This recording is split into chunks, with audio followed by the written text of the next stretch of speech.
की महान जनता, हमारे सम्मानित बुजुर्ग, नौजवान साथी, हमारी माताएं बहनें, मैं आप सबका धन्यवाद करता हूं कि आपने मुझे यहां आने का मौका दिया। और धन्यवाद करता हूं इस गांव की भीम आर्मी कमेटी का, हरिद्वार और उत्तराखंड की पूरी भीम आर्मी कमेटी का और आजाद समाज पार्टी के सभी कार्यकर्ता पदाधिकारी, मंच पर उपस्थित हमारे तमाम नेता और नेता बनाने वाली ये सामने जो जनता है ना, यही बनाती है नेता। नेता आदमी जनता से बनता। तो सभी को नमस्कार, आदाब, सत श्री अकाल, जय भीम, जय भारत। ये जो लोग वहां खड़े हैं, ये पक्का है नहीं, ये मकान बता देना, बहुत भीड़ में खड़े हो, पता लगा कि नुकसान हो जाए, और इनको कोई कहो सावधानी से रहे, ये बड़ी नुकसान हो रहे हैं बारिश के समय में। ठीक है, चलो ठीक। तो बहुत बहुत आभार आपका कि मुझे मौका दिया आपने अपनी बात को कहने का। और मैं यही उत्तराखंड में भगवानपुर आपके करीब, मेरे फादर यहीं के रहने वाले और यहीं से छुटमलपुर चले गए। और जब उत्तराखंड नहीं बना था तो ये हरिद्वार यूपी में ही आता था। यही मेरे गांव में डाटापट्टी हमने खूब लंबा समय बिताया, इस रुड़की में, हरिद्वार में, और यहीं से संघर्ष की शुरुआत हुई। और आप लोगों की वजह से आज पूरी दुनिया में भीम आर्मी का नाम सब लोग जानते हैं। और वो इसलिए जानते हैं कि भीम आर्मी के लोग संघर्ष करते हैं और जहां भी अन्याय होता है उस लड़ाई को लड़ते हैं। और मैं धन्यवाद देता हूं उन सभी कार्यकर्ताओं का, जिसमें ये हमारे बाएं हाथ पे बैठे हमारे नौजवान नेता, आजाद समाज पार्टी के प्रदेश अध्यक्ष महक सिंह जी, जिन्होंने उत्तराखंड में, और इनके साथ मुंडीलाल जी जो भीम आर्मी के प्रदेश अध्यक्ष है, नौजवान प्रदेश अध्यक्ष। क्या आपने कभी इतने नौजवान प्रदेश अध्यक्ष देखे किसी पार्टी के? नहीं होते ना जी। इनको बनाने के पीछे एक उद्देश्य है और वो मैं आपके बीच में बताऊंगा। उससे पहले करुणा के सागर तथागत गौतम बुद्ध, संत श्रोमणी सतगुरु रविदास जी महाराज, भगवान वाल्मीकि महाराज, गुरु नानक देव, संत कबीर,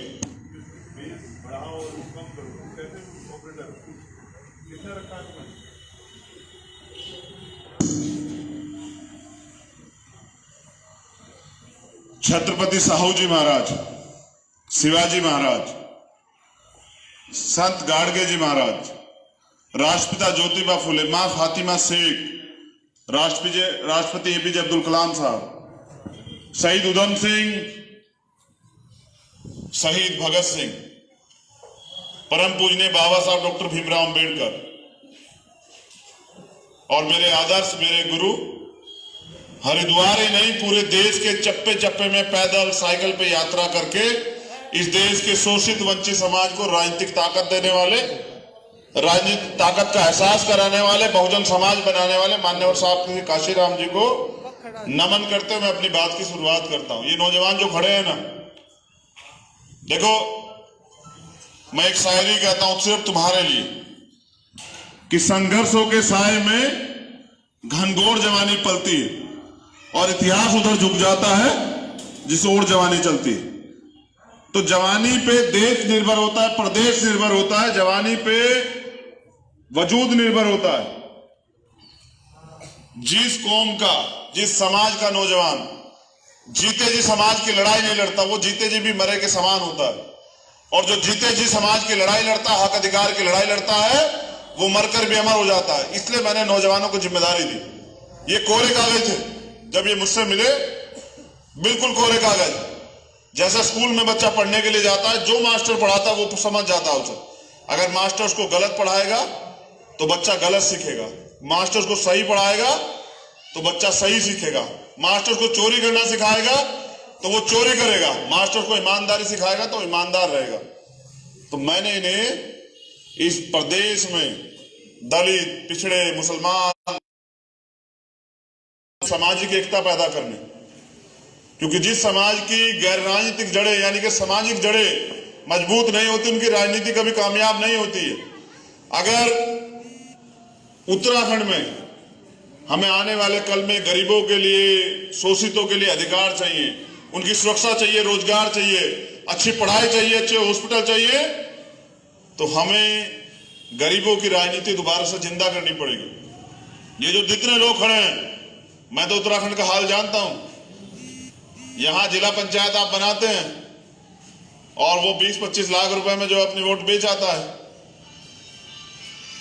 आप ये समझिए कि बिकने से हक नहीं मिलेंगे आपको, हक मिलेंगे मजबूती से खड़े होके, ऐसे लोगों को खड़े करके जो बिकने के लिए नहीं, टिकने के लिए, आपकी लड़ाई को लड़ने के लिए आए हो। पिछले 5 सालों में मैंने देखा कि दिन रात एक कर दी हमारे कार्यकर्ताओं ने। आप तमाम लोग गवाह हैं कि कभी भी किसी शोषित वंचित समाज के व्यक्ति पे, कभी भी किसी दलित पे, मुस्लिम पे, बैकवर्ड के लोगों पे, महिलाओं पे अत्याचार होता है तो जैसा अध्यक्ष जी कह रहे थे कि पुलिस से पहले जाती है भीम आर्मी और जाके उसकी हक की लड़ाई लड़ती है। और अगर आज यहां ये वही जगह है ना जहां वो स्कूल में मारपीट हुई थी, ये सिलसिला तब तक नहीं रुकेगा जब तक आपके अपने लोग जो हैं विधानसभाओं में, लोकसभाओं में नहीं जाएंगे। और जब ये चले जाएंगे तो ये नरेड़ा और ये हरिद्वार ये इतनी ताकत से एकता में बंधेगा कि पूरी दुनिया में इसका नाम जो है वो रोशन हो जाएगा। और ये कब होगा? जब ये टुकड़ों में बटे समाज को ये लोग एकजुट करेंगे। तो आज जो कार्यकर्ता यहां मौजूद है, मैं इनसे निवेदन करूंगा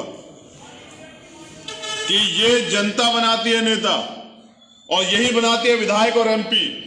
और आपको करना क्या है कि इनके सुख दुख में खड़े रहना है, इनकी बात को सुनना है, इनके सुख दुख को दूर करना, इनके दुखों को दूर करना है और इनके हक की लड़ाई को लड़ना है और आपसी भाईचारा पैदा करना है। क्योंकि ये भारतीय जनता पार्टी की सरकार है ना, इन्होंने आपसी भाईचारा तोड़ दिया है और जब भाईचारा नहीं रहेगा तो कोई किसी के सुख दुख में कैसे खड़ा होगा।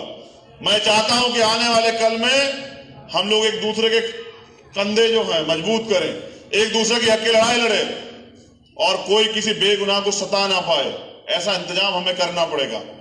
आज हम लोग सत्ता में नहीं, इसका बड़ा नुकसान ये है कि ना तो बच्चों को स्कॉलरशिप मिल रही है, ना अच्छी पढ़ाई हो रही है, ना अच्छा इलाज हो रहा है और पुलिस और तमाम तरह के लोग हर काम में भ्रष्टाचार। कोई काम बिना पैसे के करा सकते हैं आप? आज बताइए मुझे, ये किसकी वजह से हो रहा है? ये उनकी वजह से नहीं हो रहा, उनका तो काम ही है। लेकिन आपकी जिम्मेदारी बनती है कि आप अच्छे लोगों पे भरोसा करें और अच्छे लोगों को चुन के भेजें। ये वोट जो है, ये वोट का अधिकार बिकने के लिए नहीं मिला है। वोट का अधिकार परम पूज्य बाबा साहब अंबेडकर ने गुलामी से मुक्ति के लिए दिलाया। और जिसके पास वोट का अधिकार है, बाबा साहब ने कहा 1 वोट 1 वैल्यू, एक राष्ट्रपति की वोट। और ये जो हमारे बैठे हुए ना जिम्मेदार हमारे साथी, हमारे मौजूद जो जिम्मेदार साथी बैठे हैं, उनकी वोट बराबर है, राष्ट्रपति की भी और आपकी भी। लेकिन वो सोच समझ के फैसला करते हैं और हमारे लोग डर में फैसला करते हैं। और यहां जो बड़ी आबादी इस प्रदेश की है, उसका एक फैसला होता है कि जो बीजेपी को हराएगा उसको वोट करेंगे। मैं पूछना चाहता हूं कि जब आप अपने हक अधिकारों की लड़ाई नहीं लड़ोगे, ये सोच के वोट दोगे, तो फिर वो जीते या हारे आपका क्या भला करेगा? भाई वो तो यही कहते हैं ना कि भाई ये तो डर के हमें वोट देते हैं। आप कौन सी पार्टी को अच्छा मान रहे हैं? आप बीजेपी को? कितने लोग मानते हैं बीजेपी पार्टी अच्छी है? जो लोग मानते हैं हाथ खड़ा करके बताएं मुझे। और जो लोग ये मानते हैं कि कांग्रेस बहुत अच्छी है, वो भी हाथ खड़ा करें।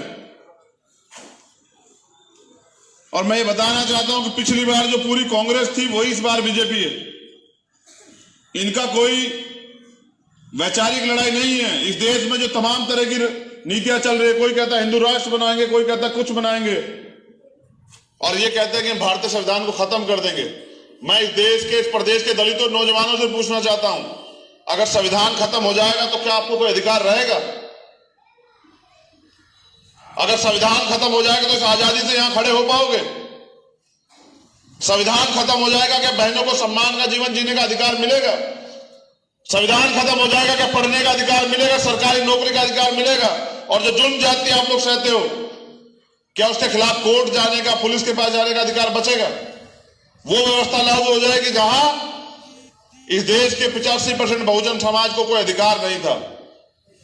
इसलिए मैं चाहता हूं कि आप हमें ये एकता इस प्रदेश में बनानी चाहिए। ये हमारा प्रदेश है और जब हम इस लड़ाई को यहां से ले जाके दिल्ली तक लड़ते हैं तो हमें लगता है कि अपना घर मजबूत करना सबसे पहले जरूरी है कि कल हमसे लोग ये ना पूछे, अरे तुम हरिद्वार के रहने वाले चंद्रशेखर, तुम्हारे यहां क्या हालात हैं, तो हमें जवाब देना पड़ेगा। इसलिए हम लोग यहां हैं और मुझे मौका मिला आप लोगों के बीच आने का, तो मैंने सोचा कि चलो अपने दिल की बात आपसे कह दूं। अब मैं जो कहने वाला हूं उसको बड़े गौर से सुनिएगा। आपको आवाज आ रही है नहीं आ रही? आखिरी तक जो रोड पे खड़े हैं आ रही है? देखिए, लोकतंत्र में पहले राजतंत्र था। ये मैं बाहर जाना चाहता हूं, ये गूंज रहा है, पता नहीं तुम लोगों ने क्या।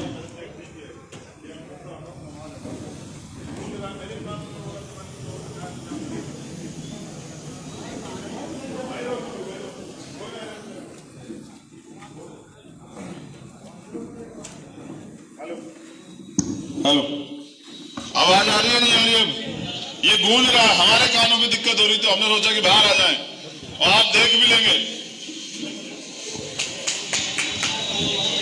देखिए, लोकतंत्र इसलिए बना था, डेमोक्रेसी इसलिए बनी कि जब इस देश में अंग्रेजों से सत्ता जो है वो ट्रांसफर होकर इस देश के रहने वाले लोगों के पास आई। मुझे लगता है उस उम्र का आपको यहां नहीं होगा, लेकिन ये सच है कि उस समय जो बंटवारा हुआ वो बंटवारा सिर्फ ये हुआ कि पावर उनके पास से आके इनके पास आ गई, लेकिन इस देश में रहने वाले गरीबों के पास कुछ नहीं मिला। ना कोई जमीन उनको मिली इनके हिस्से में आई, ना कोई जितनी संपत्ति इस देश में थी ना उसका बंटवारा हुआ। और पिछले लंबे समय से गरीब को गरीब बना के रखा गया, क्योंकि अगर गरीब पैसे वाला हो जाएगा तो फिर ये लोग राजनीति किस पे करेंगे? ये लोग झूठे सपने किसको दिखाएंगे? और अगर सपने नहीं दिखाएंगे तो लोग इनको झूठ में फंस के वोट कैसे देंगे? तो लोकतंत्र इसलिए बना कि इस देश में रहने वाले, किसके लिए लोकतंत्र? यहां रहने वाले लोगों के लिए, कि इस देश प्रदेश में रहने वाले सब जो लोग हैं उनको उनके बराबर के अधिकार मिले। इसलिए प्रशासन है, इसलिए शासन है, इसलिए सरकारें हैं और जनता ही तो चुनती है सरकार। लेकिन आज तक भी गरीब गरीब है और अमीर हो रहा है। ये इसलिए हो रहा है क्योंकि गरीब जो है वो लोकतंत्र में, राजनीति में नहीं पहुंचे हैं। उसका बड़ा प्रमाण यह है कि आज किसान नेता संसद में नहीं है तो किसानों के खिलाफ कानून बन रहे हैं। और ये सरकार इतनी निकम्मी है कि किसान आंदोलन कर रहे हैं लेकिन सरकार को कोई फर्क नहीं पड़ रहा है। तो जैसा मैंने बताया कि देश की जो गरीबी वाली आबादी है उनको भी अच्छी सुविधाएं मिले, इसलिए लोकतंत्र बना कि ये जनता की सरकार बनेगी और जो जनता चाहेगी वो होगा। लेकिन आज वो हो रहा है जो सरकार चाहती है। वो जब चाहते हैं, ये जो बहनें खड़ी हैं स्कॉलरशिप खत्म कर देते हैं। क्या तुम्हारे सपने नहीं कि तुम नौकरी करो? तुम्हें माता पिता ने अपना पेट काट के पढ़ाया, क्या तुम लोग नहीं चाहते कि तुम अधिकारी कर्मचारी बनो? क्या हमारे नौजवान नहीं चाहते कि तमाम तरह की पुलिस की भर्ती, आर्मी की भर्ती, क्लर्क की भर्ती, इसमें आप लोग जाओ? कितना बैकलॉग भर रही है सरकारें। वोट का अधिकार आपको सिर्फ रोटी खाने के लिए नहीं मिला है कि आपका पेट भर जाए। रोटी तो जानवर भी खाता है, वो भी अपना भोजन जो है ले लेता है। इंसान वो होता है जिसमें बुद्धि होती है और बुद्धि वाला व्यक्ति अपने अधिकार को किसी को छीन के नहीं रखने देता। और अगर इस प्रदेश में इतनी बड़ी आबादी होने के बाद भी आज का आपके अधिकार छीने हुए हैं तो उसके जिम्मेदार आप भी हैं। आप ऐसे लोगों पे भरोसा करते हैं अब तक जिन्हें सिर्फ अपने पेट भरने हैं, जिन्हें सिर्फ अपनी राजनीतिक रोटियां सेकनी है। उनके घर बदल जाते हैं, उनकी पार्टियों के नाम बदल जाते हैं, उनके झंडे बदल जाते हैं, लेकिन गरीबों की गरीबी नहीं हटती है। हमें नहीं पता है। मैं एक गरीब परिवार से आता हूं। मेरे फादर जो है हेडमास्टर थे प्राइमरी स्कूल में, और मैंने देखा वो बहुत बच्चों को डांटते थे। वो सोचते थे कि ये बच्चे पढ़ लिख के कामयाब हो जाएं, और जब तक उनका जीवन रहा वो इस काम को निभाते रहे। उन्होंने मुझे समझाया कि देखो भाई चंद्रशेखर, पढ़ तो तुम लोगे, नौकरी भी कर लोगे और तुम बड़े आदमी बन जाओगे, लेकिन इससे समाज का कुछ नहीं बदलेगा। अगर तुम चाहते हो कुछ करना तो फिर इनके लिए कुछ काम करो। तो तब मैंने अपने साथियों के साथ ये बीड़ा उठाया कि जिन लोगों ने हमारे लोगों के साथ धोखा किया, अब उन लोगों को हटा के हमें अच्छे लोग यहां बिठाने हैं जिससे गरीबों का काम चले। अब जो लोगों को रोजगार नहीं मिल रहा उनके घर कैसे चलते हैं? माँ बाप कैसे लाते फीस के पैसे? क्या तुम्हें नहीं पता है?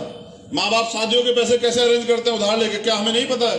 और किस तरह से हमारे लोग गरीबी का जीवन जी रहे हैं, किस तरह से हमारे लोग स्वाभिमानी तो हैं लेकिन यहां अन्याय जुल्म जाते के खिलाफ खड़े नहीं हो पा रहे हैं। मुझे लगता है कि ये लड़ाई अभी अधूरी है और आजादी भी अधूरी है।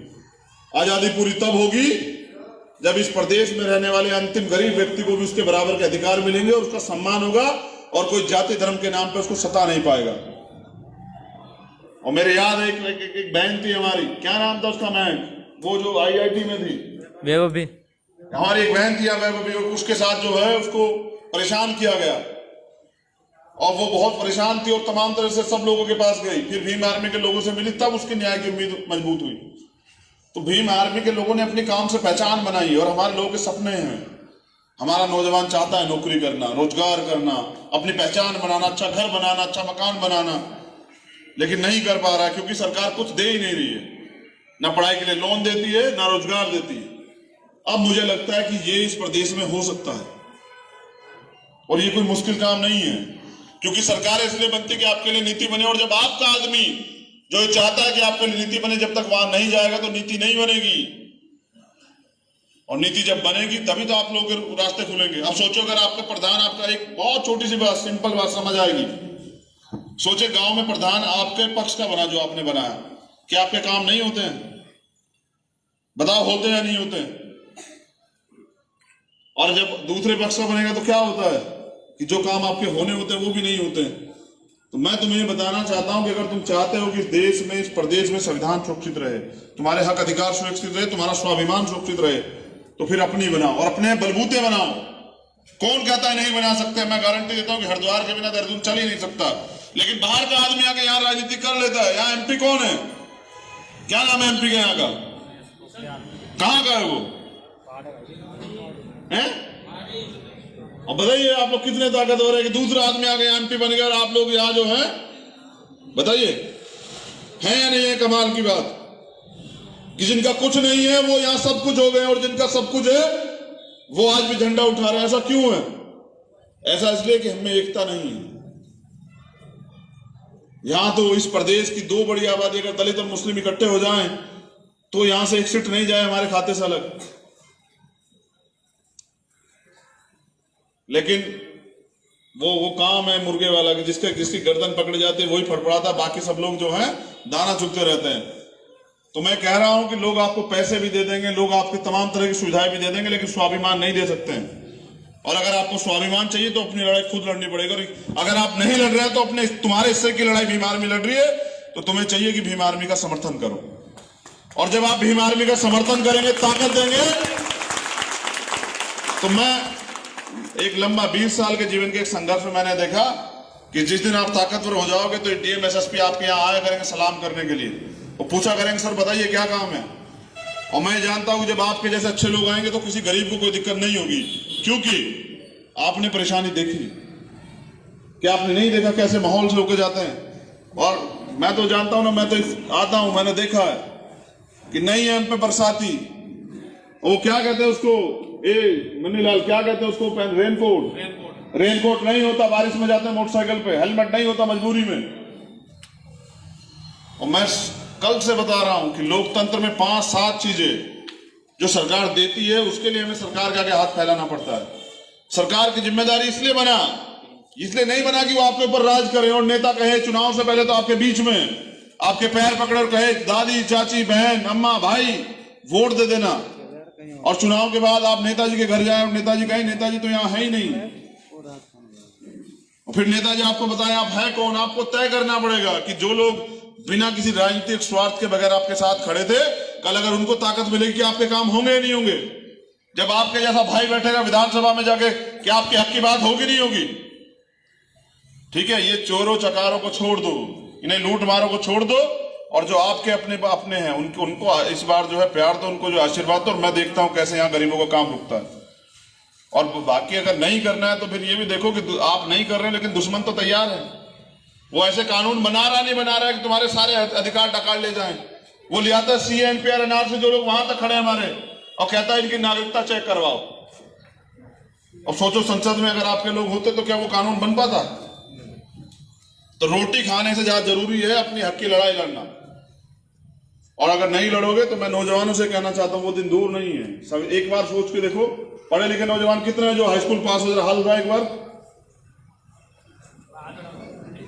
बहुत अच्छा, एक बार नीचे करो, तुम पढ़े लिखे समझदार हो, बस ये बताओ, सोचो आज संविधान हट गया है, क्या कोई हमें यहां खड़े होने देगा?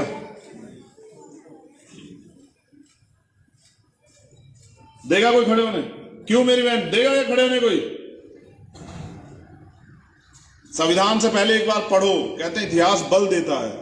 अगर आप इतिहास को पढ़ोगे तो आपको पता लगेगा कि आप इतिहास में आपके साथ कितनी जुल्म हुई है और इतिहास में किस तरह आपके अधिकार छीने गए। जब तक संविधान लागू नहीं हुआ तो पढ़ने का अधिकार नहीं था, और जिनमें पढ़ने का अधिकार नहीं होगा उनमें बुद्धि बल कहां से आएगा?